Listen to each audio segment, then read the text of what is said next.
মাওয়াস chronicle থেকে আমি সাথে আছি মাওয়া। আমাদের আজকের উপন্যাস হুমায়ুন আহমেদের লেখা চক্ষে আমার তৃষ্ণা। আজকে উপন্যাসটি তৃতীয় পর্ব। তরুর লেখা ডায়েরি। পঙ্গু চাচার পরামর্শ আমার পছন্দ হয়েছে। ঠিক করেছি ডিটেকটিভ উপন্যাসই লিখব। নির্ভেজাল একজন ভালো মানুষের হাতে খুন হয়েছে দুজন তরুণী। তারা দুই বোন। এই দুজনকেই ভদ্রলোক বিয়ে করেছিলেন। ছোট বোনের গর্ভে একটি মেয়ে জন্মায়। মেয়েটিকে ভদ্রলোক অত্যন্ত পছন্দ করেন। এই মেয়েটি হত্যা রহস্যের সমাধান করে। আমি কিছু খোঁজখবর নেওয়া শুরু করি। বড় মামাকে টেলিফোন করি। তিনি থাকেন রাজশাহীতে, ফিশারিতে কাজ করেন। হঠাৎ আমার টেলিফোন পেয়ে তিনি খুবই অবাক। তরু মা, কেমন আছো গো? ভালো আছি মামা। হঠাৎ টেলিফোন কেন গো মা? একটা ইনফরমেশন জানতে চাচ্ছি। আচ্ছা মামা, আমার মা কিভাবে মারা গিয়েছিলেন? তুই তো জানিস কিভাবে মারা গেছেন। জানি, হার্টফেল করেছেন। বাবা ঘুম থেকে উঠে দেখেন তার প্রাণপ্রিয় পত্নী জায়গায় পড়ে আছে। এইভাবে কথা বলছো কেন মা? তোমার সমস্যা কি? কোনো সমস্যা নেই। আচ্ছা মামা, বড় খালা কিভাবে মারা গিয়েছিলেন? এইসব কেন জিজ্ঞেস করছিস? তিনিও তো হার্টফেল করে মারা গেছেন, ঠিক না? বাবা ঘুম থেকে উঠে দেখেন বড় খালা মরে জায়গায় পড়ে আছেন। তরু, প্রপার ল্যাঙ্গুয়েজ প্লিজ। মামা, তোমাদের কি একবারও মনে হয়নি এই দুজনের মৃত্যুই স্বাভাবিক না? Stop it. মামা, এরকম কি হতে পারে যে বাবা এই দুই মহিলাকেই খুন করেছেন? তোমরা আমার কথা ভেবে চুপ করে গেছ। পুলিশ বাবাকে ধরে নিয়ে গেলে আমার কি গতি হবে এটা ভেবে। তরু, মাথা থেকে উদ্ভট চিন্তাভাবনা দূর করো। আচ্ছা যাও, দূর করলাম। এখন বলো, তুমি কখনোই আমাদের বাসায় আসো না কেন? এর কারণ কি? নানি যেন আসেন না। মা আসবে কিভাবে? মা মারা গেছে না? যখন বেঁচে ছিলেন তখনও তো আসেননি। আমাকে দেখতে ইচ্ছা করলে গাড়ি পাঠাতেন, গাড়ি আমাকে নিয়ে যেত। তরু, কোনো কারণে তোমার কি মন টন খারাপ? আমার কাছে চলে আসো, কয়েকদিন থাকবে। তোমাকে নিয়ে পদ্মার পাড়ে ঘুরব। পদ্মার চরে ক্যাম্প ফায়ার করব। তোমার মামির সঙ্গে কথা বলবে? মামির সঙ্গে কথা বলতে ইচ্ছে করছে না মামা। আজে বাজে চিন্তা করবে না, খবরদার। এই পর্যন্ত লেখার পর তরুকে উঠতে হলো, কারণ বাসায় আনিস নামের কে যেন এসেছে, কার্ড পাঠিয়েছে। কার্ডে লেখা আনিসুর রহমান, বিএ অনার্স, শৌখিন অভিনেতা, টিভি, বেতার এবং চলচ্চিত্র। তরু ভেবেই পাচ্ছে না একজন শৌখিন অভিনেতা তার কাছে কি চায়। ভদ্রলোকের বুদ্ধিবৃত্তি নিম্ন পর্যায়ের বলেই মনে হচ্ছে। শৌখিন অভিনেতার ভিজিটিং কার্ড ছাপায়ে এবং নামের শেষে বিএ অনার্স লিখবে কি জন্যে? বিএ অনার্স কি এমন কোনো বিদ্যা যে কার্ড ছাপিয়ে জাহির করতে হবে? তরুকে দেখে আনিসুর রহমান বিএ অনার্স উঠে দাঁড়ালো। তরু বলল, বাবার কাছে এসেছেন? জি, শুনেছি ওনার শরীর খারাপ, হাসপাতালে ছিলেন, দেখতে এসেছি। তরু বলল, খালি হাতে এসেছেন? হরলিক্সের কৌটা, ডাব, কমলা এসব কিছু আনেননি? আনিস বিস্মিত হয়ে বলল, জি না। তরু বলল, আপনার সঙ্গে ঠাট্টা করছিলাম, কিছু মনে করবেন না। আমি কিছু মনে করিনি, তবে খালি হাতে আসা অবশ্যই ঠিক হয়নি। তরু বলল, বাবা ভালো আছেন, কাজকর্ম করে বেড়াচ্ছেন। এখন আপনাকে আমি চিনতে পারছি। বাবা আপনার কাঠের দোকানে অসুস্থ হয়ে পড়েন, আপনি তার যথেষ্ট সেবা যত্ন করেছেন। তেমন কিছু কিন্তু করিনি। তরু বলল, বাবা জ্বরের ঘোরে ছিলেন তো, আপনার সমস্যাটাই তার কাছে অনেক বড় মনে হয়েছে। বাবা বাসায় ফিরেই আমাকে বলেছেন, তোর জন্য একটা ছেলে দেখে এসেছি। আনিস পুরোপুরি হকচকিয়ে গেল। কি সহজভাবেই মেয়েটা এইসব কথা বলছে, কোনো দ্বিধা নেই, কোনো সংকোচ নেই। তরু বলল, চা খাবেন? আনিস বলল, খেতে পারি। তরু বলল, খেতে পারি বলার অর্থ অনিচ্ছার সঙ্গে খেতে রাজি হচ্ছি। আপনি আগ্রহের সঙ্গে চা খেতে চাইলেই আপনাকে চা দেব। আনিস বলল, আমি আগ্রহের সঙ্গেই চা খেতে চাচ্ছি।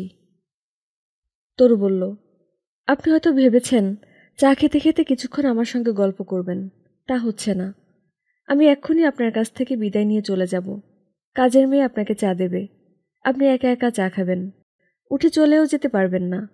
নিজেকে মনে হবে পৃথিবীর শ্রেষ্ঠ গাধা। আমি যাচ্ছি, আপনার চা এক্ষুনি চলে আসবে।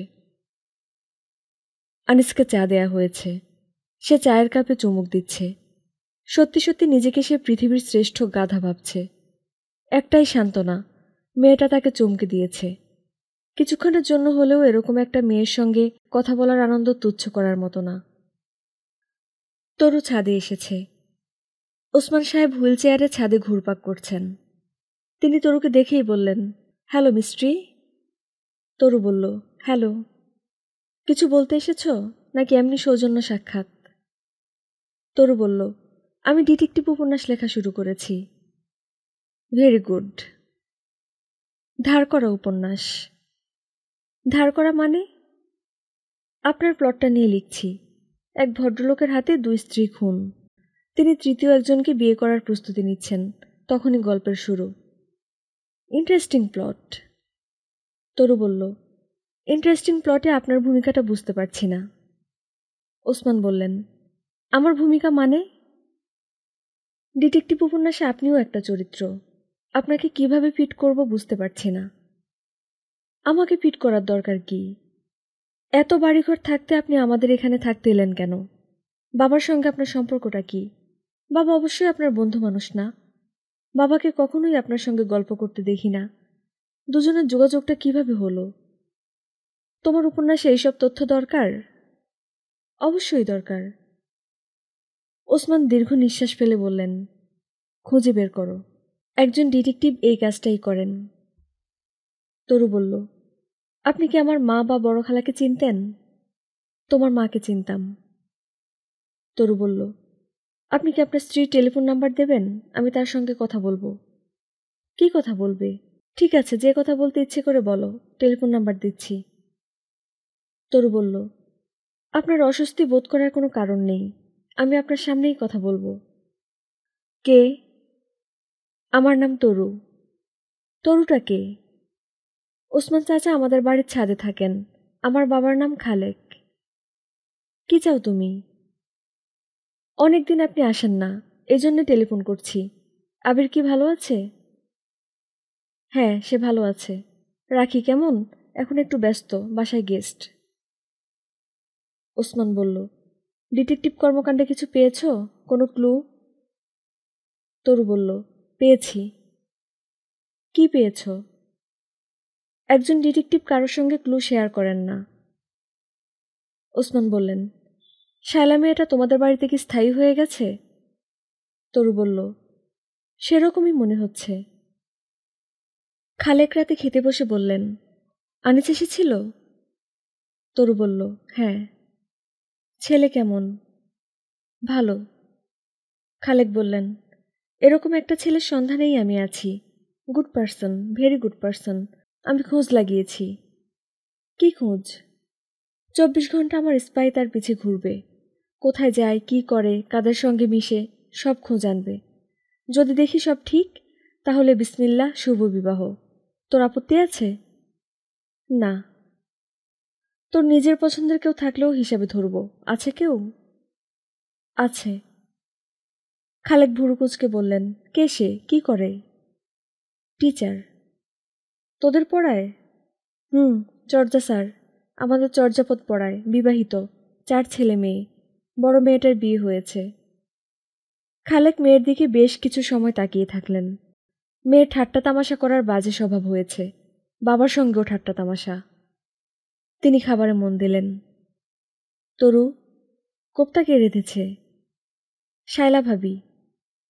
আমিও তাই ভেবেছিলাম। কাজের মেয়ের রান্না আর ঘরের মহিলার রান্না ডিফারেন্স আছে, গ্রেট ডিফারেন্স। মুখে দিলেই বোঝা যায়।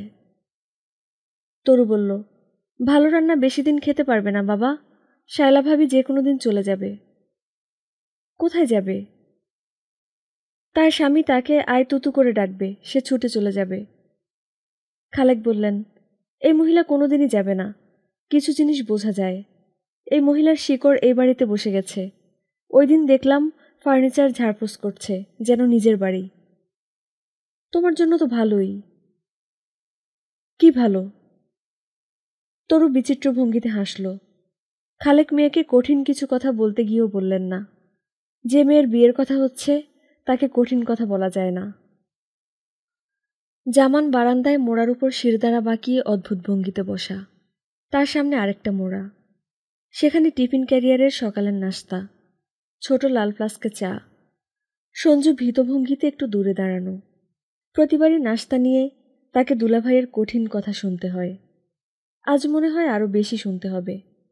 পরোটা, বুটের ডাল আর সবজি আনার কথা।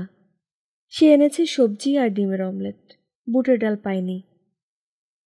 জামান টিফিন ক্যারিয়ার খুলল, খাওয়া শুরু করল। বুটের ডাল নাই কেন এই নিয়ে হম্বিতম্বি শুরু করল না। মনে হয় বুটের ডালের কথা তার মনে নাই। সঞ্জু বলল, চা কাপে ঢেলে দিব দুলাভাই? দাও।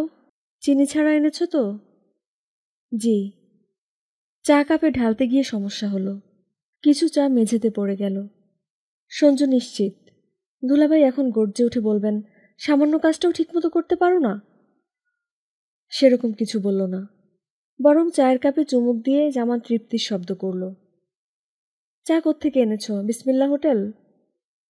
সঞ্জু বলল, না, রাস্তার পাশে ছোট একটা দোকান আছে, চা ভালো বানায়। এখন থেকে এই চা আনবে? জি আচ্ছা। তোমার বোনের সঙ্গে কথাবার্তা হয়? জি না। সঞ্জু যে কথাটা বলল এটা মিথ্যা। সঞ্জুর সঙ্গে তার বোনের প্রতিদিনই কথা হয়।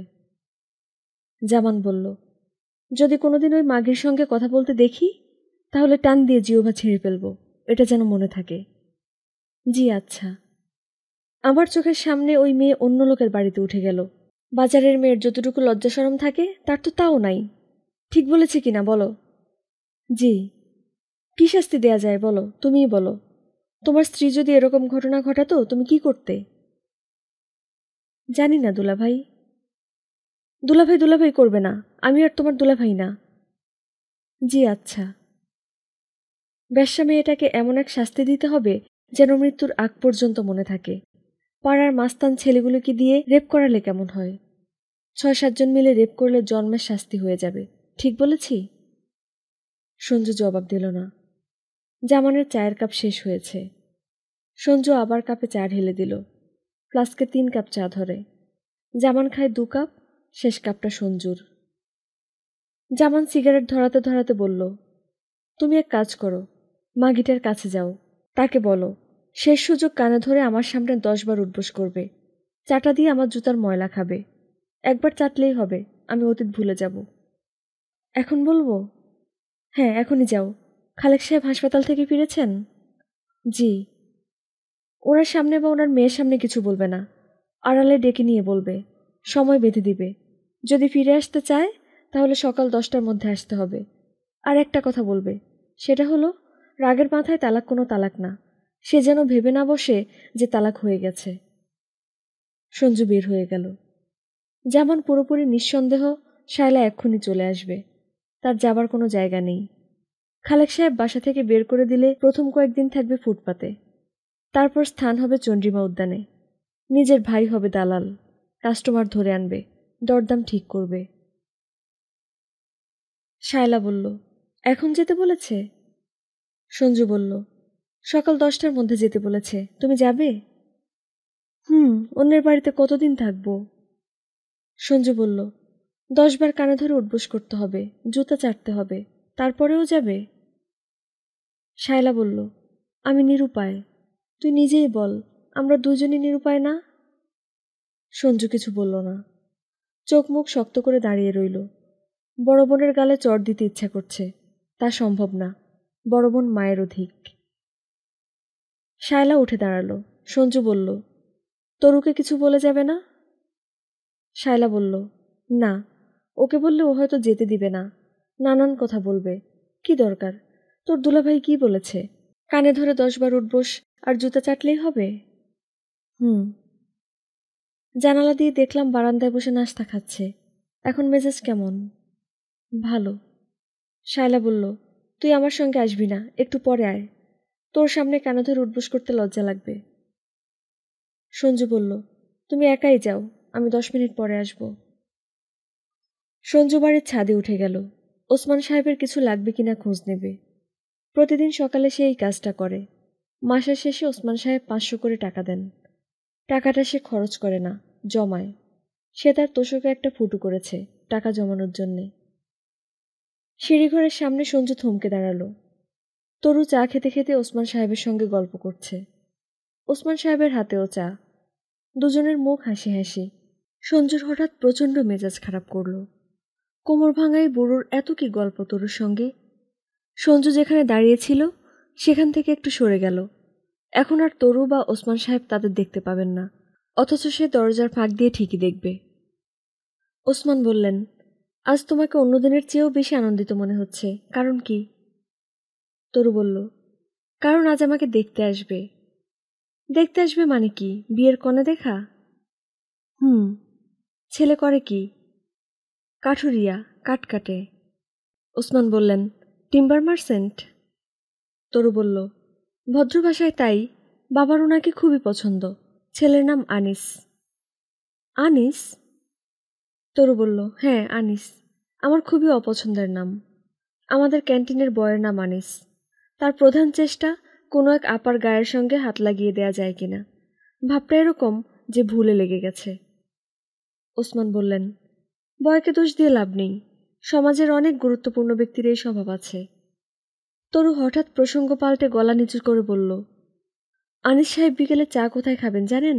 আপনার এখানে। আপনার মতামত বাবার কাছে খুব গুরুত্বপূর্ণ।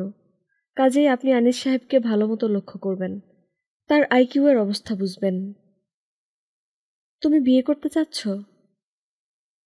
চাচ্ছি। ভালো ঔপন্যাসিকের বিয়ের অভিজ্ঞতা দরকার। সত্যি সত্যি ঔপন্যাসিক হবার জন্য বিয়ের অভিজ্ঞতা চাচ্ছ? আমি কিছুদিন জেলেও থাকতে চাই। জেলের অভিজ্ঞতা লেখালেখিতে সাহায্য করে। কে বলেছে? স্যার বলেছেন। যে স্যার চর্যাপদ পড়ান, ডক্টর আকলাক। তার নিকনেম হলো ছোকছোক স্যার। তিনি মেয়ে দেখলেই ছোকছোক করেন। টিউটোরিয়ালে মেয়েরা সবসময় তার কাছে বেশি নাম্বার পায়। মেয়েদের জন্য তো ভালো। হ্যাঁ ভালো। আপনাকে একটা মজার কথা বলবো? বলো। সুতাকৃমি অর্থাৎ সঞ্জু অনেকক্ষণ থেকে দরজার ফাঁক দিয়ে আমাদের দেখছে। কতক্ষণ? বেশ অনেকক্ষণ। আমি এখন কি করব জানেন? ওর দিকে তাকিয়ে ভেঙচি কাটব। ভেঙচি কাটবে কেন? ওর মধ্যে টেনশন তৈরি করার জন্যে। ভেঙচি খেয়ে সে সিঁড়ি দিয়ে নেমে যাবে এবং সারাক্ষণ চিন্তা করবে ঘটনাটা কি। সাহস করে আমাকে জিজ্ঞেস করতে পারবে না। সঞ্জু প্রতিদিন 4-5 বার করে মারা যায়। ওসমান বললেন, তোমার কথার অর্থ ধরতে পারলাম না। প্রতিদিন 4-5 বার করে মারা যায় মানে? তরু বলল, আপনার কাছ থেকেই শুনেছি। শেক্সপিয়ার সাহেব বলেছেন, cowards die many times before their death. সেই অর্থেই সঞ্জু 3-4 বার মারা যায়। তরু সিঁড়িঘরের দরজার দিকে মুখ ফিরিয়ে বিকট ভেঙচি কাটল। ওসমান বললেন, তুমি বেশ ইন্টারেস্টিং মেয়ে। যে তোমাকে বিয়ে করবে সে কখনো বোর হবে না। তবে তুমি যাকেই বিয়ে করবে তাকে নিয়েই বোর্ড হবে। তরু হাতের কাপ নামিয়েই বলল, যাই। ওসমান বললেন, চা তো শেষ হয়নি, চা শেষ করে যাও। তরু বলল, আমি এখনই যাব। আমার ক্ষীণ সন্দেহ সুতাকৃমি চলে যায়নি, দরজার আড়ালে লুকিয়ে আছে। তাকে হাতে নাতে ধরব। সঞ্জু চলে যায়নি। দরজার আড়ালেই মাথা নিচু করে দাঁড়িয়েছিল। তরুর সঙ্গে চোখাচোখি হতেই সে বলল, বড় আপা চলে গেছে। তরু বলল, কোথায় গেছে? তোমার দুলাভাইয়ের কাছে? তালাক না হয়েছিল? সঞ্জু বলল, মুখের তালাক তো, রাগের মাথায় তালাকে কিছু হয় না। দুলাভাই বলেছেন তালাক হতে কোর্টের অর্ডার লাগে। তরু বলল, সব ভালো যার শেষ ভালো। ঠিক আছে তুমি যাও, আড়াল থেকে উঁকি দিও না। আড়াল থেকে উঁকি দিয়ে কিছু দেখার চেষ্টা করা খুব বাজে ব্যাপার। সঞ্জু বলল, আপনাকে একটা খবর দেবার জন্য দাঁড়িয়ে আছি। আজ দুলাভাইকে শিক্ষা দেয়া হবে। তুমি শিক্ষা দেবে? আমার বন্ধুরা দিবে। মেরে তক্তা বানাবে, পেটে একটা ছুরিও ঢুকাবে। এমনভাবে ঢুকাবে যেন কোনো ক্ষতি না হয়, মারা যাবে না। ঘটনা কখন ঘটবে? আজ রাতে। তরু বলল, ঘটনা যে ঘটাবে সে অ্যানাটমি জানে তো? বেকায়দায় ছুরি ঢুকিয়ে মেরে না ফেলে। সঞ্জু বলল, সে এক্সপার্ট। নাম কি? হারুন, সবাই বলে খুর হারুন। তরু বলল, খুরের কাজ ভালো জানে, এজন্যে খুর হারুন? হারুন ভাই ভালো গান জানে। তাই নাকি? সঞ্জু আগ্রহ নিয়ে বলল, তার আরেক নাম মুন্সীগঞ্জের হেমন্ত। মুন্সীগঞ্জে বাড়ি তো, তাই। Very good. গায়কের হাতে মৃত্যু। মারা যাবে না। হারুন ভাই হাতের কাজে খুব সাবধান। ঘটনা ঘটা মাত্র আপনাকে খবর দেব। রাত 9টা। তরু বারান্দায় মোড়া পেতে বসে আছে। এখান থেকে বাড়ির গেট দেখা যায়। কে আসছে কে যাচ্ছে সেই খবরদারিও করা যায়। তরুর মেজাজ সামান্য খারাপ। সন্ধ্যাবেলা আনিস এসেছিল, একা না, তার চাচাকে সঙ্গে নিয়ে এসেছে। তরুকে তাদের এতই পছন্দ হয়েছে যে চাচা মিয়া পাঞ্জাবির পকেট থেকে আংটি বের করে নিমিষেই তরুর হাতে পরিয়ে বলেছেন, সবাই হাত তোলেন, দোয়া হবে। নাটকীয় দোয়া। দোয়ার মধ্যে গলা কাঁপানো বক্তৃতা আছে, অশ্রুজল আছে। দোয়া শেষ হবার পর ওসমান বললেন, মেয়ে দেখা অনুষ্ঠানে আমরা সবসময় কিছু ভুল করি। আনিসের চাচা, নাম কবিরুল ইসলাম, চোখ সরু করে বললেন, কি ভুল করি? ওসমান বললেন, পকেটে করে একটা আংটি নিয়ে যাই। মেয়ে পছন্দ হলে সঙ্গে সঙ্গে আংটি পরিয়ে দেয়া হয়, পছন্দ না হলে গোপনে আংটি ফিরিয়ে নিয়ে যাওয়া হয়। কবিরুল ইসলাম বললেন, তাতে সমস্যা কি? ওসমান বললেন, যে মেয়েটির বিয়ে হতে যাচ্ছে তার কিছুই বলার থাকে না, মেয়েটিরও তো পছন্দ অপছন্দের ব্যাপার থাকতে পারে। কবিরুল ইসলাম তখন তরুর দিকে তাকিয়ে থিয়েটারে পাট গাইছেন ভঙ্গিতে বললেন, মা তরু, মা তুমি বলো ছেলে কি পছন্দ হয়েছে? আলাপ খোলাখুলি হওয়া ভালো, আমি প্যাচের আলাপ পছন্দ করি না।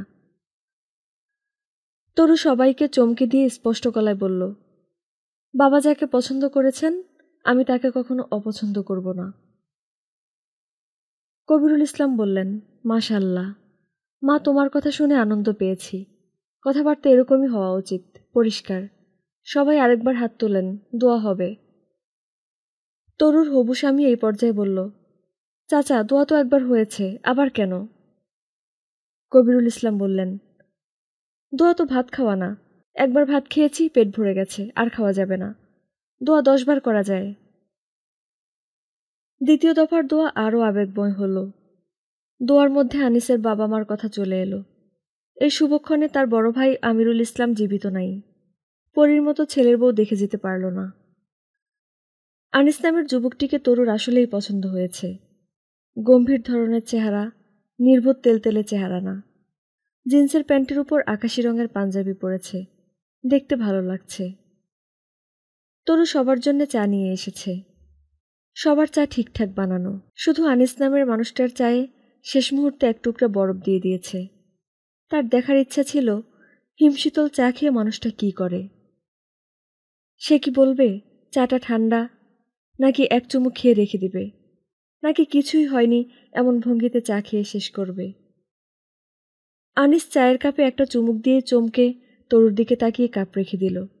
দ্বিতীয়বার চায়ের কাপে চুমুক দিল না।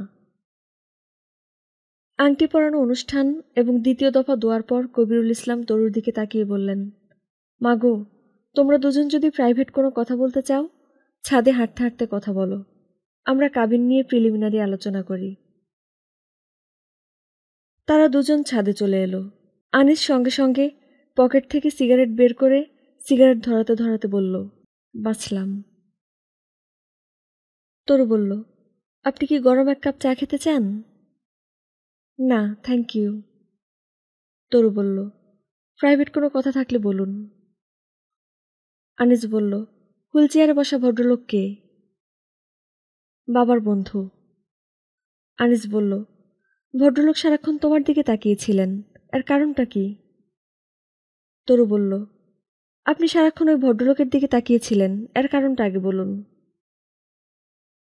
আমি সারাক্ষণ তাকিয়েছিলাম তোমাকে কে বলল? আপনি সারাক্ষণ তাকিয়ে না থাকলে কি করে বুঝবেন উনি সারাক্ষণ আমার দিকে তাকিয়েছিলেন? আনিস বলল, মনে হচ্ছে তুমি কথার খেলা পছন্দ করো। তরু বলল, হ্যাঁ করি। আনিস বলল, আমি যে সিগারেট খাচ্ছি সব ধোঁয়া যাচ্ছে তোমার দিকে, সমস্যা হচ্ছে না তো?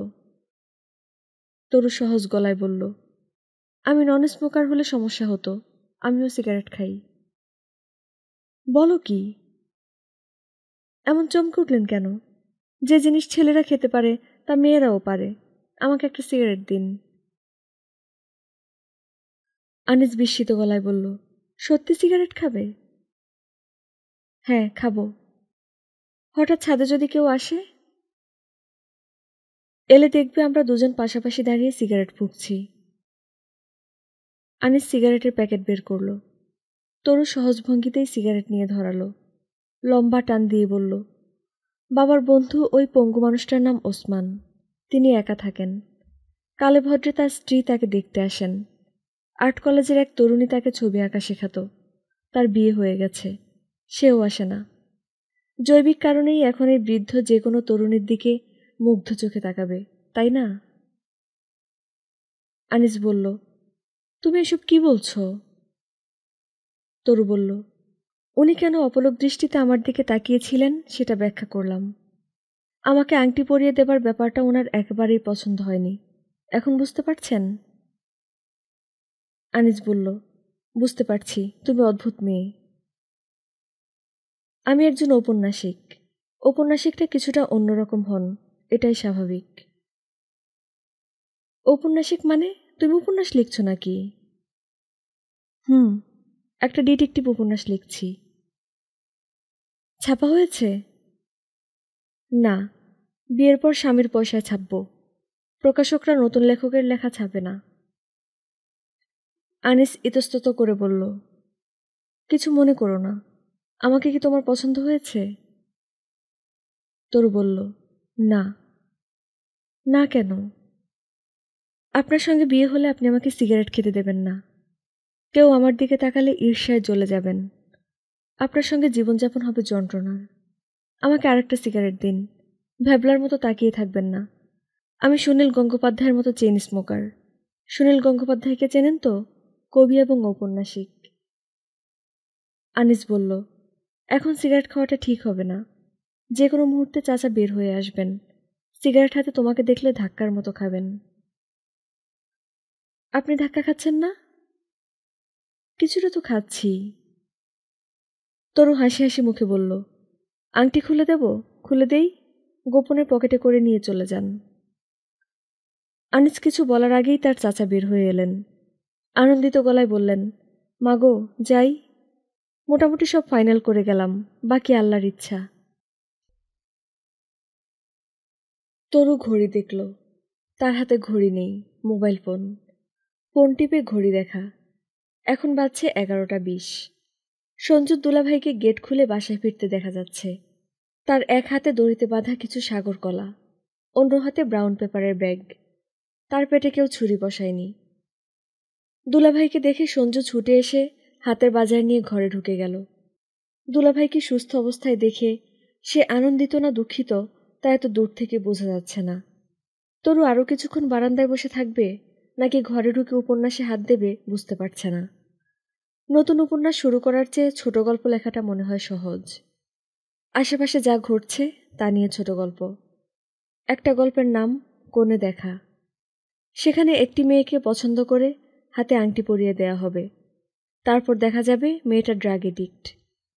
পাত্রপক্ষ পিছিয়ে যাবে, শুধু পাত্র পিছাবে না, সে আধা পাগল হয়ে যাবে মেয়েটাকে বিয়ে করার জন্যে।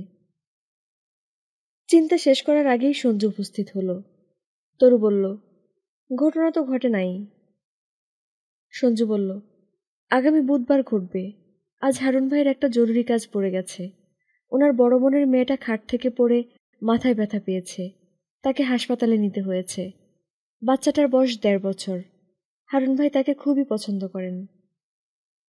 তরু বলল, বুধবারে ঘটনা ঘটবে তো? অবশ্যই। ওনাকে কিছু খরচও দিয়েছি, 1000 টাকা দিয়েছি। অন্যের কাছ থেকে উনি অনেক বেশি টাকা নেন। আমি বন্ধু বিধায় নামমাত্র টাকা নিয়েছেন। আপনার কোনো কাজ লাগলে বলবেন, করাই দেব। তরু হাই তুলতে তুলতে বলল, খুর চালাচালির কাজ লাগবে না, তবে অন্য একটা কাজ করে দিলে ভালো হয়। বলেন কি কাজ? কাল দিনের মধ্যে করে ফেলব। একটা নকল ছবি বানিয়ে দিতে হবে। কম্পিউটারে খুব সহজেই কাজটা করা যায়। আমি আমার একটা ছবি দেব আর ওসমান চাচার একটা ছবি দেব। দুটো ছবি মিলিয়ে এমন করতে হবে যে নকল ছবিটাতে দেখা যাবে আমি ওসমান চাচার কোলে বসে আছি। পারবে না? সঞ্জু জবাব দিল না, তাকিয়ে রইল। তরু বলল, আমি অনেকগুলো ছবি দেব, যেটা কাজে লাগে। সকালে এসে ছবি নিয়ে যেও। বিয়ে ঠিক হয়ে যাবার পর থেকে খালেক মেয়েকে তরু ডাকছেন না। ভালো নামে মিষ্টি করে ডাকছেন, মা শামসুন্নাহার। মেয়ের সঙ্গে তিনি আগের চেয়ে অনেক বেশি সময় নিচ্ছেন। বাইরে কাজে গেলে টেলিফোন করছেন, ঘুমোতে যাবার আগে মেয়ের ঘরে বসে পান খাচ্ছেন। তরু নিজেও বাবার সঙ্গে পান খাচ্ছে। তরু রাতের পান খাওয়ার একটা নামও দিয়েছে, নৈশকালীন পান উৎসব। পান উৎসবে কথাবার্তা যা হয় সবই বিয়ে নিয়ে। খালেকের মাথায় মেয়ের বিয়ের নানান পরিকল্পনা নিয়ে মেয়ের সঙ্গে কথা বলতে তার ভালো লাগে। তখন তাকে যথেষ্ট উত্তেজিত মনে হয়, যদিও তরু বেশিরভাগ পরিকল্পনাই বাতিল করে দেয়। শামসুন্নাহার, মা চল বাপ বেটি মিলে কলকাতা যাই। তরু বলল, এই গরমে কলকাতা যাব কেন? বিয়ের বাজার করব, তোর শাড়ি, জামাইয়ের জন্য পাঞ্জাবি, স্যুটের কাপড়। শাড়ি, পাঞ্জাবি, স্যুটের কাপড় সবই দেশে পাওয়া যায়, খামাখা কলকাতা যাবার দরকার কি? সবাই তো যায়। আমি এর মধ্যে নাই বাবা। না গেলে দেশেই কেনাকাটা শুরু করে দে, সময় তো বেশি নাই। কাল থেকে শুরু কর, কাল দিন ভালো, বৃহস্পতিবার। তরু বলল, আচ্ছা শুরু করব। বিয়ের রান্নার জন্য সিদ্দিক বাবুর্চিকে খবর দিয়েছি। তার মতো ভালো কাচ্চি পাক ভারত উপমহাদেশে কেউ রাঁধতে পারে না। কাচ্চি বিরিয়ানি খাবো না বাবা। কি খেতে চাস? খাসির রেজালা, মুরগির রোস্ট। গরুর ঝাল মাংস থাকবে? থাকুক। কিছু বুড়ো মানুষ আছে, বিয়ের বাড়ি রেজালা পোলাও খেতে চায় না। তাদের জন্য সাদা ভাত, সবজি, ডাল, মুরগির ঝোল ঠিক আছে না? ঠিক আছে। বাচ্চাদের জন্য চাইনিজ আইটেম করব, বাচ্চারা চাইনিজ পছন্দ করে। আইসক্রিম থাকবে না বাবা? সবার জন্য থাকবে না, শুধু বাচ্চাদের জন্যে। সবাইকে আইসক্রিম খাওয়া পোষাবে না। খালেক নিজেই 10-12টা দাওয়াতের কার্ড দেখে একটা কার্ড ছাপিয়ে এনেছে। কার্ডের ছবি একটা ঘড়ি পরা ছেলের হাত সোনার চুড়ি পরা একটা মেয়ের হাত ধরে আছে। দুজনের হাত থেকে ফুলের একটা মালা ঝুলছে। এখানেই শেষ না, দুই হাতের উপর রঙিন প্রজাপতি উঠছে। প্রজাপতির ডানায় লেখা শুভ বিবাহ। আনিস নামের যুবকটির সঙ্গে একদিন তরু চাইনিজ খেয়ে এসেছে। সব হবু স্বামী স্ত্রীকে মুগ্ধ করার চেষ্টায় থাকে, আনিস তার ব্যতিক্রম না। সে রীতিমতো কুইজ প্রোগ্রাম শুরু করল। তরু, আফগানিস্তান সম্পর্কে কি জানো? তেমন কিছু জানি না। আফগানিস্তান হচ্ছে এমন এক দেশ যাকে কোনো বিদেশি দেশ দখল করতে পারেনি। তরু বলল, ওরকম দেশ তো আরও আছে, চীন এবং আবিসিনিয়া। এই দুটি দেশকেও কেউ দখল করতে পারেনি। আনিস বলল, কে বলেছে তোমাকে? পঙ্গু বলেছে। পঙ্গুটা কে? ছাদে যিনি থাকেন, পঙ্গু চাচা। তাকে তুমি পঙ্গু চাচা ডাকো নাকি? তরু বলল, যে পঙ্গু তাকে পঙ্গু ডাকবো না?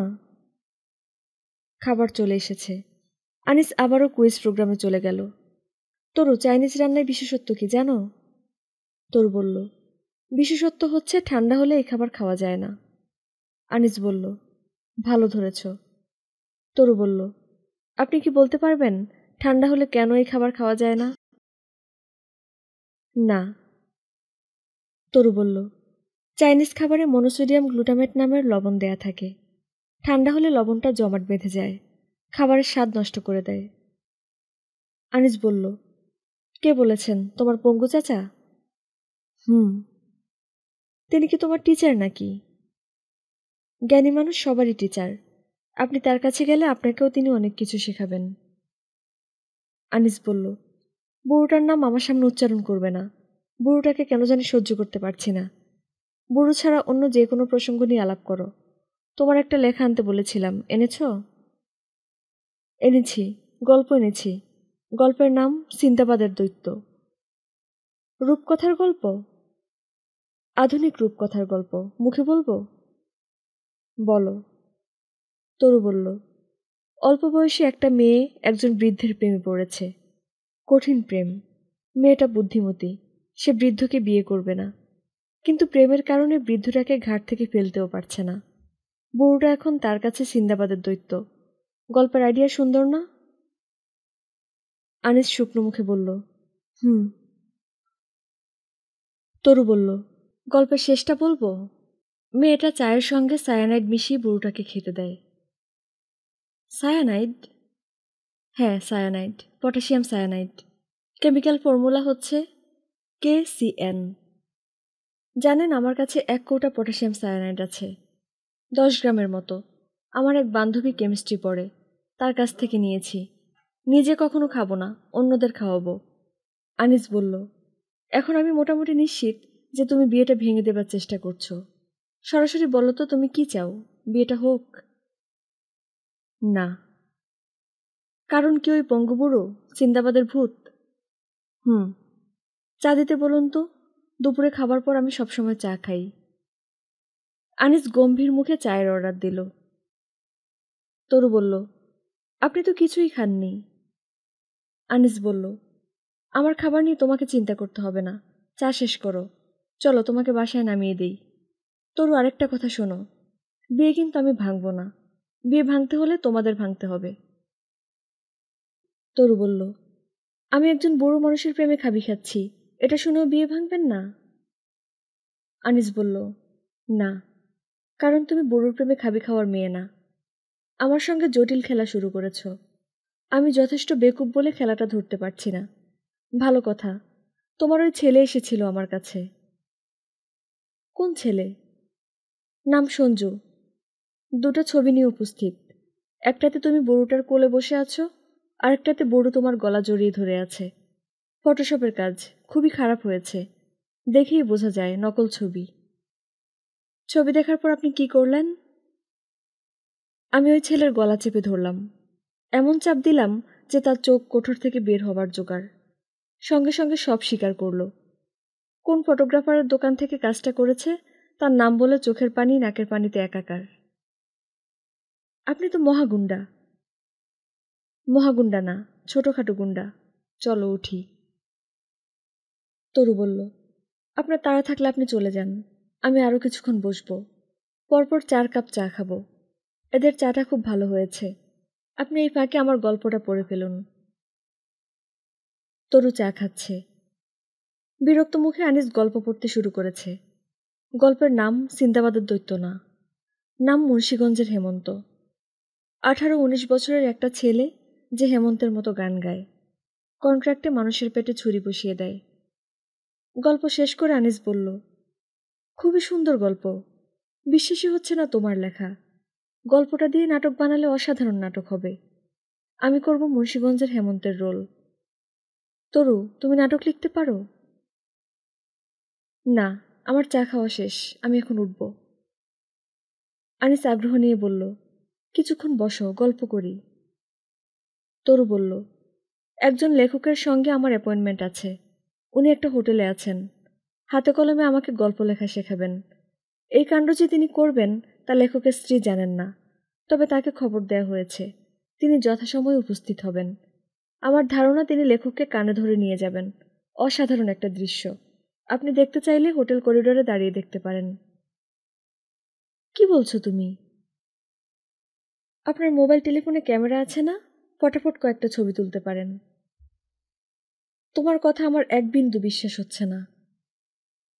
তরু ছোট্ট নিঃশ্বাস ফেলে বলল, বিশ্বাসে মিলায় বস্তু, তর্কে বহুদূর। লেখকের নাম শাহেদ খান। বেল টেপার পর তিনি দরজা খুলে দিলেন। তরু ঢোকামাত্র দরজা বন্ধ করে দিলেন। তার নিঃশ্বাস কিছুটা ভারী, কপালে ঘাম। তরু, কিছু খাবে? চা দিতে বলবো? চা খাবে? না, চা খেয়ে এসেছি। হাতে সময় নিয়ে এসেছো তো? সাহিত্যের জটিল বিষয় নিয়ে আলোচনা অনেক সময় লাগে। আপনি যতক্ষণ থাকতে বলবেন থাকব। Good, very good. আমি একটা ডিটেকটিভ উপন্যাস লেখা শুরু করেছি। খাতাটা নিয়ে এসেছি, পড়ে শোনাবো? অবশ্যই পড়ে শোনাবে। তবে তরু, শোনো, ডিটেকটিভ উপন্যাস কিন্তু সাহিত্য না। ডিটেকটিভ উপন্যাস হচ্ছে ক্রাফট। পৃথিবীর কোনো মহান লেখক ডিটেকটিভ উপন্যাস লেখেননি। এডগার অ্যালান পো লিখেছেন তো, তিনি বড় লেখক না? উনি বড় লেখক, তবে বিপর্যস্ত লেখক। মেয়েদের সঙ্গ পছন্দ করতেন। আপনিও তো পছন্দ করেন। নারী হচ্ছে চালিকা শক্তি। প্রাচীন মানুষ যখন গুহায় ছবি আঁকত, তখন আলো ধরে রূপবতী নগ্নপরীরা দাঁড়িয়ে থাকত। নগ্ন নারী দাঁড়িয়ে থাকতো জানলেন কিভাবে? অনুমান করছি। একজন লেখকের অনুমান সত্যের খুব কাছে থাকে। বাহ, তোমার হাতের আঙ্গুল তো খুব সুন্দর। সাহিত্যের ভাষায় এই আঙ্গুলকে বলে চম্পক আঙ্গুলি। দেখি তোমার হাতটা। তরু হাত বাড়িয়ে দিয়ে বলল, স্যার, আমি আপনার এখানে আসার আগে ম্যাডামকে টেলিফোন করে অনুমতি নিয়েছি। ম্যাডামও মনে হয় আসবেন। শাহেদ খান হাত ছেড়ে দিয়ে উঠে দাঁড়ালেন। তার মুখ হঠাৎ ছাইবর্ণ হয়ে গেল। কলিং বেল বাজছে, ঘন ঘন বাজছে। কেউ মনে হয় এসেছে। তরু বলল, স্যার, ম্যাডাম মনে হয় এসেছেন। দরজা কি খুলব? রাত ৩টা। ঝড় বৃষ্টি হচ্ছে। তরুদের বাসার সামনে আমধরা কাঁঠাল গাছের ডাল মরাত করে ভাঙল। ভাঙা ডাল পড়ল ড্রাইভার দারোয়ানদের একতলা টিনের চালে। তাদের হইচই এবং বজ্রপাতের শব্দে খালেক জেগে উঠলেন। ইলেকট্রিসিটি নেই। চারদিক ঘন অন্ধকার। শুধু তরুর ঘরে মোমবাতি জ্বলছে। খালেক মেয়ের ঘরের দরজায় ধাক্কা দিলেন। ব্যাকুল গলায় বললেন, তরু, কি হয়েছে রে মা? টেনশনের কারণে তিনি ভুলে গেলেন যে মেয়েকে ইদানিং তিনি পোশাকি নামে ডাকেন, শামসুন নাহার। তরু দরজা খুলল। হাই তুলতে তুলতে বলল, তেমন কিছু হয়নি বাবা। ঝড়ে কাঁঠাল গাছের একটা ডাল ভেঙে পড়েছে। এখন আর হইচইয়ের শব্দ আসছে না, কাজেই সব ঠিকঠাক। পশ্চিম রণাঙ্গন শান্ত। খালেক বিস্মিত হয়ে বললেন, পশ্চিম রণাঙ্গন শান্ত মানে কি? একটা উপন্যাসের নাম, লেখক জার্মান। তার নাম এরিক মেরিয়া রেমার্ক। তার আরও একটা বিখ্যাত বই আছে, নাম 3 কমরেডস। এই বইটা পড়তে হলে বড় সাইজের টাওয়েল লাগে। টাওয়েল লাগবে কেন? বই পড়তে শুরু করলে খুব কাঁদতে হবে, এমনই কষ্টের বই। টাওয়েল লাগবে চোখের পানি মুছতে। তুই রাত জেগে কি করছিস? লিখছি। কি লিখছিস? একটা ডিটেকটিভ উপন্যাস। এখন খুব ক্রিটিক্যাল জায়গায় আছি। এক স্বামী তার দ্বিতীয় স্ত্রীকে মুখে বালিশ চাপা দিয়ে মারছেন। বেচারি ছটফট করছে আর তিনি বলছেন, সীমা, আর একটু কষ্ট করো, এক্ষুনি তোমার কষ্ট শেষ হবে, তুমি শান্তিতে ঘুমাবে। এই বলেই তিনি ঘুমপাড়ানি গান গাইতে শুরু করলেন। ঘুমপাড়ানি মাসি পিসি মোদের বাড়ি এসো, খাট নাই পালক নাই পিঁড়ি পেতে বসো। খালেক বললেন, তোর তো মাথা খারাপ হয়ে গেছে। যতই দিন যাচ্ছে তুই ততই তোর মার মতো হয়ে যাচ্ছিস। মার মাথা খারাপ ছিল? অবশ্যই ছিল। কখনো তো বলনি। অসুখ বিসুখের কথা কি বলে বেড়ানো ঠিক? তাছাড়া আমি নিজেও শুরুতে ধরতে পারিনি। তরু বলল, বাবা, আমার ঘরে এসে বসো, কিছুক্ষণ গল্প করি। চা খাবে? চা বানিয়ে আনি? চা খেতে খেতে বাপ বেটিতে গল্প। খালেক বললেন, শামসুন নাহার, তোমার আচার আচরণ আমার কাছে মোটেই ভালো মনে হচ্ছে না। তরু বলল, বাবা, আমাকে শামসুন নাহার ডাকার আর প্রয়োজন নেই। আমার বিয়ে ভেঙে গেছে। আনিস সাহেব বিয়ে ভেঙে দিয়েছেন। বলিস কি? গত পরশু না চাইনিজ খেতে গেলি? উল্টাপাল্টা কি করেছিস? তেমন কিছু করিনি। তবে ওনার ধারণা আমি ডেঞ্জারাস মেয়ে। আমাকে বিয়ে করলে পদে পদে বিপদে পড়তে হবে। কেন এরকম ধারণা হলো? কি সর্বনাশের কথা? তরু বলল, এই প্রসঙ্গটা নিয়ে কথা বলতে ভালো লাগছে না বাবা, তুমি মার কথা বলো। খালেক বললেন, তার কথা বলতে ইচ্ছা করছে না।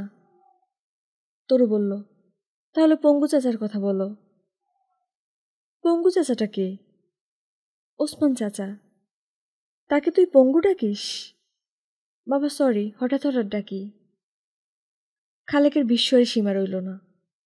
বিস্ময়ের প্রধান কারণ, তরুর মা ওনাকে হঠাৎ হঠাৎ ডাকত পঙ্গু ভাই। এই নিয়ে তিনি স্ত্রীর সঙ্গে অনেক রাগারাগি করেছেন। সে হাসতে হাসতে বলেছে, আচ্ছা যাও, এখন থেকে আর পঙ্গু ভাই ডাকব না। ডাকবো গঙ্গু ভাই। খালেক বললেন, গঙ্গু ভাইটা কি? তরুর মা হেসে ভেঙে পড়তে পড়তে বললেন, গঙ্গু হচ্ছে পঙ্গুর কাজিন।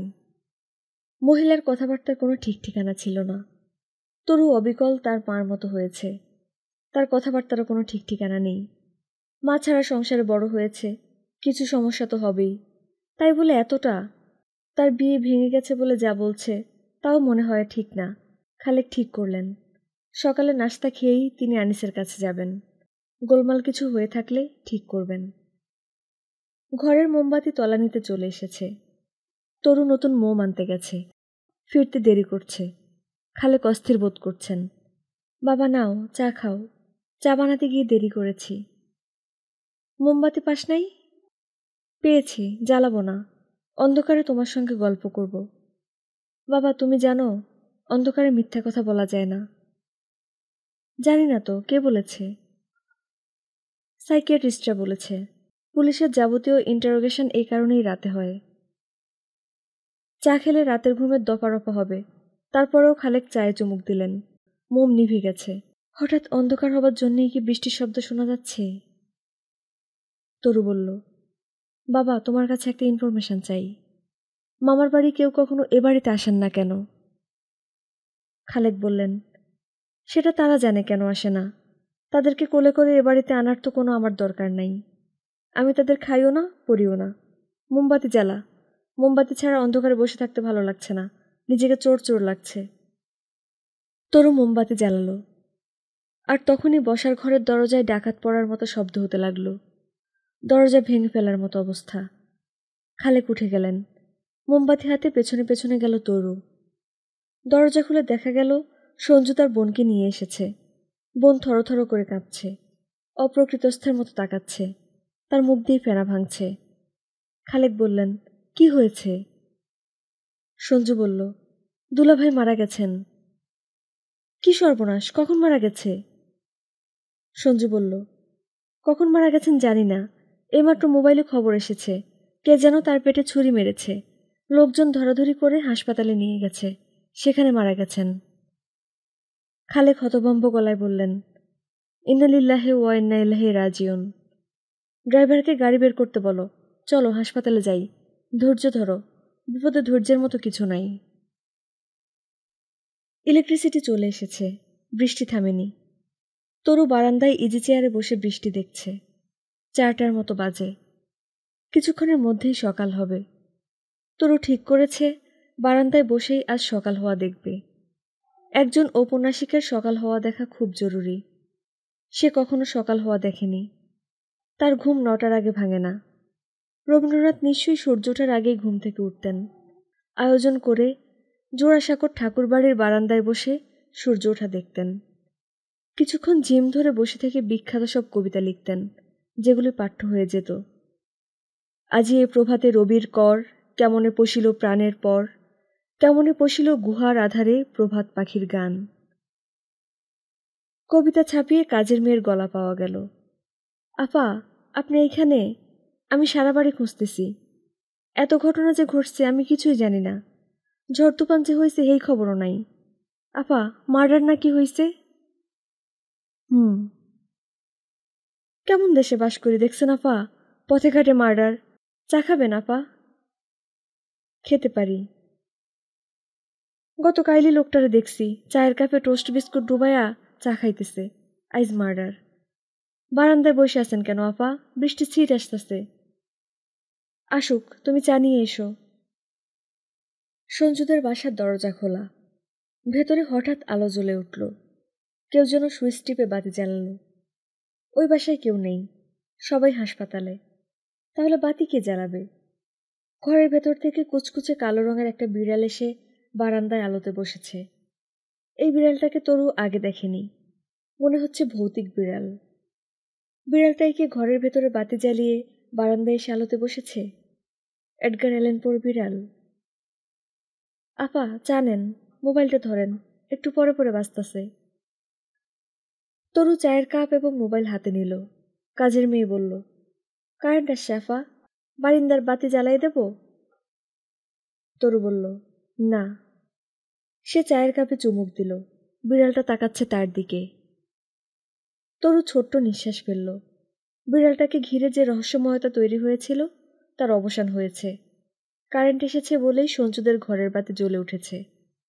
বিড়ালের এখানে কোনো ভূমিকা নেই। তরুর মোবাইল টেলিফোন আবার বেজে উঠছে। সঞ্জু হবার সম্ভাবনা। হত্যাকাণ্ড কিভাবে ঘটল তার বর্ণনা দেবার জন্যে সঞ্জু নিশ্চয়ই ব্যস্ত হয়ে আছে। হত্যাকারীর মৃতদেহের আশেপাশে ঘোরাঘুরি করতে পছন্দ করে। মুন্সিগঞ্জের হেমন্ত হয়তো হাসপাতালের সামনেই হাঁটাহাঁটি করছে। সঞ্জু এক পর্যায়ে হেমন্তবাবুকেও টেলিফোন ধরিয়ে দিতে পারে। তরু টেলিফোনের বোতাম টিপে বলল, হ্যালো, কে? ওপাশে ধরেছেন লেখক স্যার। তিনি থমথমে গলায় বললেন, তরু, তুমি এই কাজটা কেন করলে? তরু বলল, কোন কাজটা স্যার? কোন কাজটা তুমি জানো না, স্টুপিড মেয়ে? গালাগালি করছেন কেন স্যার? লেখকের মুখে গালাগালি মানায় না। লেখকরা মিষ্টি করে কথা বলবেন। স্যার, আপনি কল্পনা করুন, রবীন্দ্রনাথ ঠাকুর কারো উপর রাগ করে বললেন, এই শালা দূর হ, তখন কেমন লাগবে? তরু, তুমি অতিরিক্ত চালাক সাজার চেষ্টা করছো। তোমাকে দোষ দিচ্ছি না। এই সময়কার তরুণী মেয়েদের জেনারেল স্টাইল অতিরিক্ত চালাকি করা। তারা বন্ধু বান্ধবদের সামনে অবলীলায় বলবে, 5টা মিনিট অপেক্ষা কর, আমি মুততে গেলাম, বলে বাথরুমে ঢুকবে এবং ভাববে অতি স্মার্ট একটা কাজ করা হলো। ঠিক বলেছেন স্যার। শোনো তরু, আমাকে উদ্ধার করো। আমার স্ত্রী যে কি সমস্যা তৈরি করেছে এবং ভবিষ্যতে কি ভয়ঙ্কর কাজকর্ম করবে তা তোমার কল্পনাতেও নেই। আমার অনুরোধ, তুমি আমাকে উদ্ধার করো। কিভাবে উদ্ধার করব? আমার স্ত্রীকে বলবে সবই তোমার সাজানো। তুমি একবার আমাকে প্রেম নিবেদন করেছিলে, আমি তখন খুব খারাপ ব্যবহার করেছিলাম, এজন্যই এভাবে শোধ নিয়েছ। বললেই বিশ্বাস করবেন? অবশ্যই বিশ্বাস করবে। সে বিশ্বাস করার জন্যই অপেক্ষা করছে। বিশ্বাস করা ছাড়া তার আর কোনো সেকেন্ড অপশন নেই। স্যার, আমি আজ দিনের মধ্যেই বলবো। Thank you, from my heart, thank you. Taru বলল, স্যার, আপনার সঙ্গে আমি যা করেছি তার জন্য এখন লজ্জা লাগছে। আপনি চাইলে আমি কিছু নিরিবিলি সময় আপনার সঙ্গে কাটাবো। এবার আর ম্যাডাম উদয় হবেন না। ওই হোটেলেও যেতে পারি। আপনি নিশ্চয়ই বুকিং আছে না স্যার? হুম।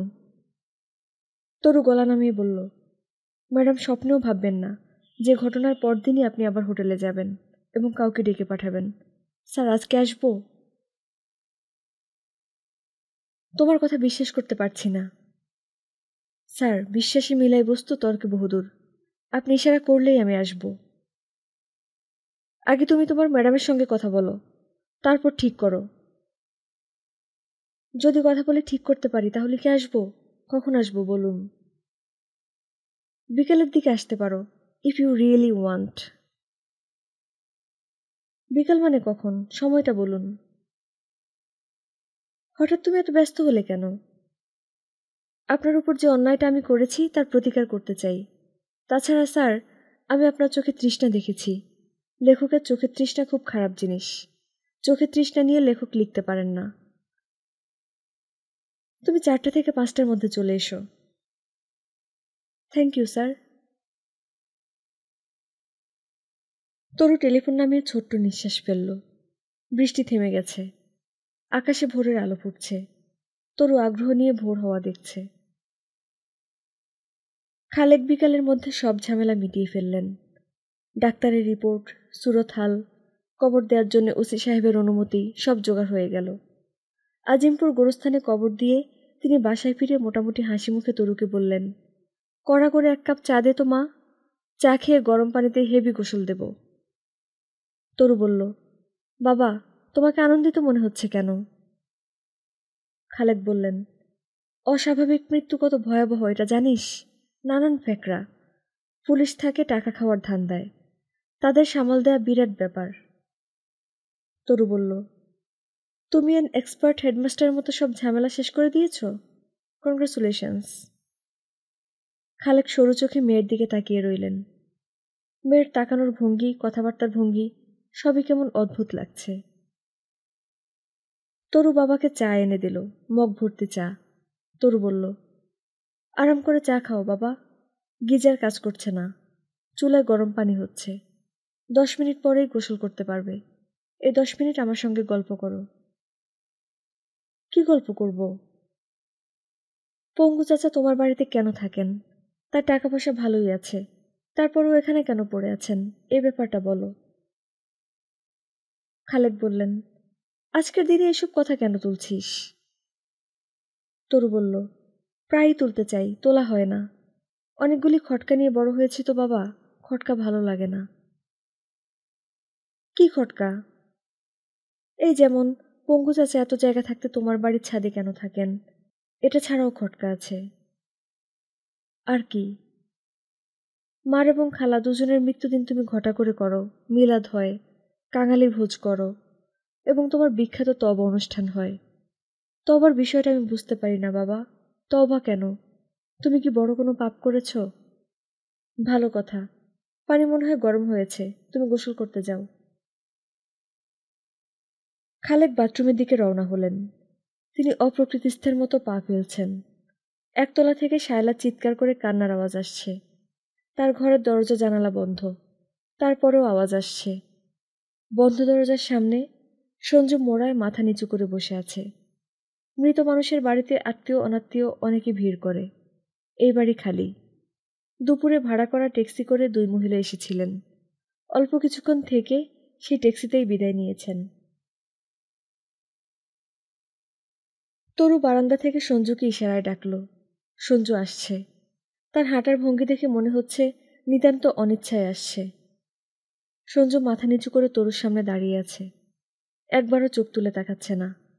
তরু বলল, মুন্সিগঞ্জের হেমন্তবাবুর খবর কি? উনি ভালো আছেন? সঞ্জু জবাব দিল না। তরু বলল, ঘটনা কি সেই ঘটিয়েছে? সঞ্জু এই প্রশ্নেরও উত্তর দিল না। তরু বলল, তোমার আপা একা কাঁদছেন, তুমি কাঁদছ না, এটা কেমন কথা? কান্নাতেও সঙ্গী লাগে। আপার সঙ্গে কাঁদো, নকল কান্না হলেও কাঁদো। তোমার আপা কিছুটা শান্তি পাবেন। সঞ্জু চলে যাচ্ছে। তার ভাবভঙ্গি দেখে মনে হচ্ছে সে কাঁদবে। শরীর ফুলে ফুলে উঠছে। তরু লেখকের স্ত্রীকে টেলিফোন করল। 5 মিনিটের মাথায় ভদ্রমহিলা পুরোপুরি নিশ্চিত হলেন যে লেখকের কোনো দোষ নেই। বাজে একটা মেয়ের পাল্লায় পড়ে এই সমস্যা হয়েছে।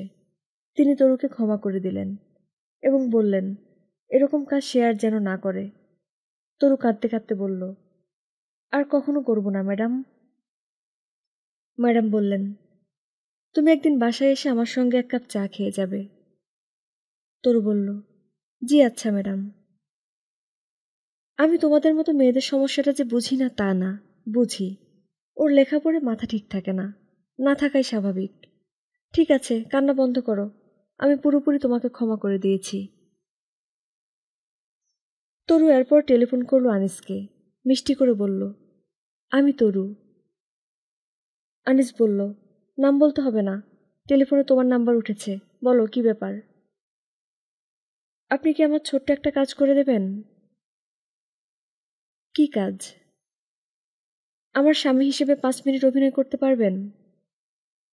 আনিস বলল, রহস্য করবে না, কি বলতে চাও পরিষ্কার করে বলো। ওই দিন যে লেখক স্যারের কাছে গিয়েছিলাম তার কাছে আবার যাব, আপনাকে নিয়ে যাব। আপনাকে দেখিয়ে লেখক স্যারকে বলবো যে উনি আমার হাজব্যান্ড, আমরা দুজন আপনার দোয়া নিতে এসেছি। তারপর দুজন মিলে তাকে কদমবুসি করব। আনিস কঠিন গলায় বলল, তোমার কোনো পাগলামির সঙ্গে আমি যুক্ত থাকতে চাচ্ছি না, তুমি দয়া করে আর কখনো আমাকে টেলিফোন করবে না।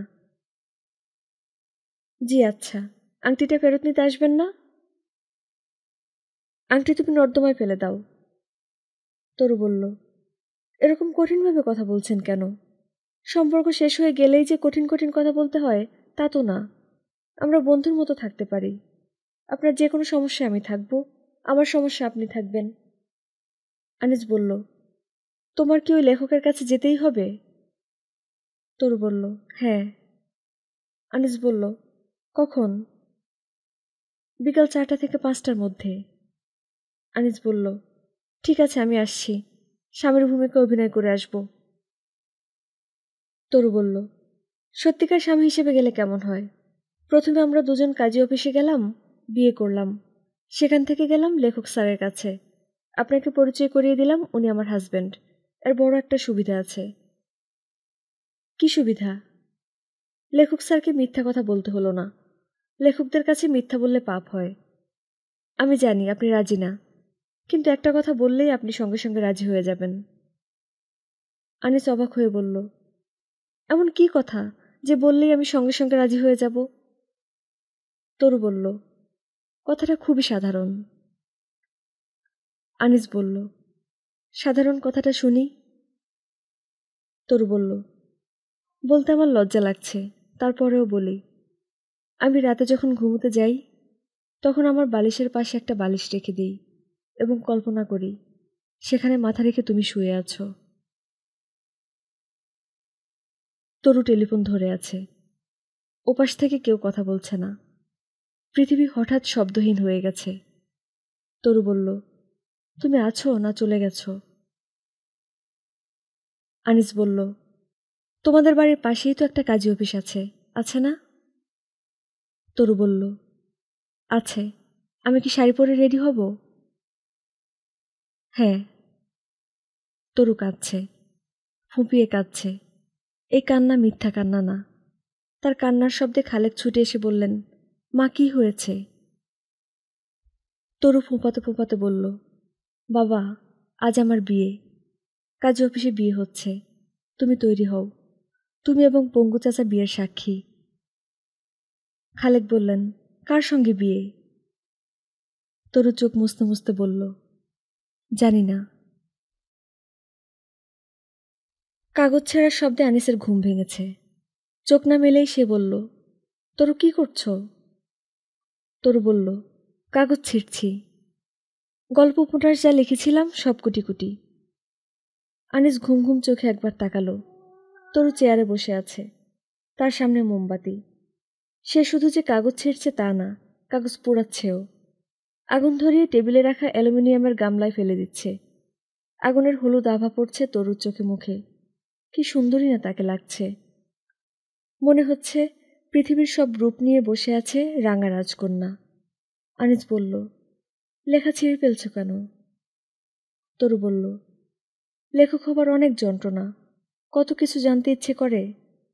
আমি এখন শুধু তোমাকেই জানব, আর কিচ্ছু জানব না। বুঝতে পারছো আমার কথা? আনিস জবাব দিল না। তরু বলল, ঘুমিয়ে পড়েছ? কোনো উত্তর নেই। তরু কাগজ ছেঁড়া বন্ধ করে মাথা ঘুরিয়ে তাকালো আনিসের দিকে। ঘুমন্ত মানুষের সঙ্গে কথা বলা খুব আনন্দের ব্যাপার। যার সঙ্গে কথা বলা হচ্ছে সে পাশেই আছে, কিন্তু কিছুই শুনছে না। তরু বলল, আমি নানান জটিলতায় বাস করেছি। এখন জটিলতামুক্ত জীবনযাপন করতে চাচ্ছি। কি জটিলতা জানতে চাও? বাবাকে নিয়ে জটিলতা। তিনি প্রতি বছর মা এবং খালার মৃত্যুদিনে তওবা করেন কেন? পঙ্গু চাচাকে নিয়ে জটিলতা। তিনি কেন আমাকে এমন একটা ডিটেকটিভ উপন্যাস লিখতে বললেন যেখানে এক ভদ্রলোক তার 2 স্ত্রীকে হত্যা করেন? তিনি কি কিছু জানেন? পঙ্গু ভদ্রলোক এ বাড়িতে কেন পড়ে আছেন? তার অতি প্রিয় কেউ কি এ বাড়িতে বাস করে? সে অতি প্রিয়জনটা কে? তরু নামের মেয়েটি, যাকে তিনি মিস্ট্রি ডাকেন। মেয়েটির মধ্যে রহস্য আছে, এই জন্যই কি তার নাম মিস্ট্রি? রহস্যটা কি? এই শুনছ, আমার কথা শুনছ? আনিস পাশ ফিরতে ফিরতে অস্পষ্ট গলায় বলল, হুম। সুখে বাস করার সাধারণ নিয়ম জানো? হুম। তুমি ঘুমের মধ্যেই হু হু করছো, আমার কথা কিছু শুনছো না, শুনলেও বুঝতে পারছো না। আচ্ছা বলো তো, এমন কি হতে পারে আমি পঙ্গু ভদ্রলোকটার মেয়ে? হুম। তরু বলল, সম্ভাবনা আছে। তিনি লম্বা, গায়ের রং দুধে আলতায়। আমিও তাই। একজন ঔপন্যাসিকের জন্য চমৎকার সাবজেক্ট। আমি এখন আর ঔপন্যাসিক না, কাজেই এসব নিয়ে ভাবব না। মুন্সিগঞ্জের হেমন্ত এসেছিল। সঞ্জু তাকে এনেছিল গান শোনাতে।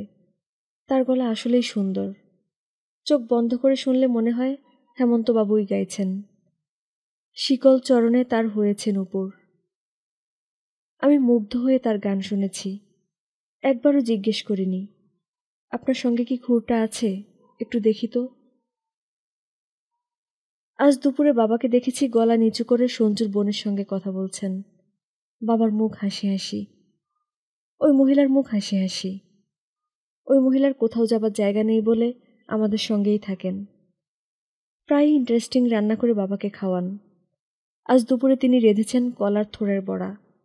বাবা এখনো খাননি, খেলেই বলবেন অসাধারণ। আমার বাবাকে বলতে ইচ্ছা করে, বাবা তুমি কি এই মহিলাকে বিয়ে করবে? এবং কিছুদিন পর এই মহিলার একটা পেন্টিং আমার মা এবং খালার পেন্টিংয়ের পাশে শোভা পাবে। আমি কিছুই জিজ্ঞেস করিনি। যে তরু প্রশ্ন করত সে নেই। আমি অন্য তরু, আমার চোখে তৃষ্ণা, ভালোবাসায় ডুবে থাকা তৃষ্ণা। ডুব দিতে হয় চোখ বন্ধ করে। আমি চোখ বন্ধ করেছি। ধন্যবাদ আমাদের গল্প পাঠের সাথে থাকার জন্য। ভালো লাগলে লাইক, কমেন্ট এবং সাবস্ক্রাইব করতে ভুলবেন না। এবং কি গল্প শুনতে চান কাইন্ডলি কমেন্ট বক্সে আমাদেরকে জানান। আমরা চেষ্টা করব সেগুলো পড়ে শোনানোর। ধন্যবাদ।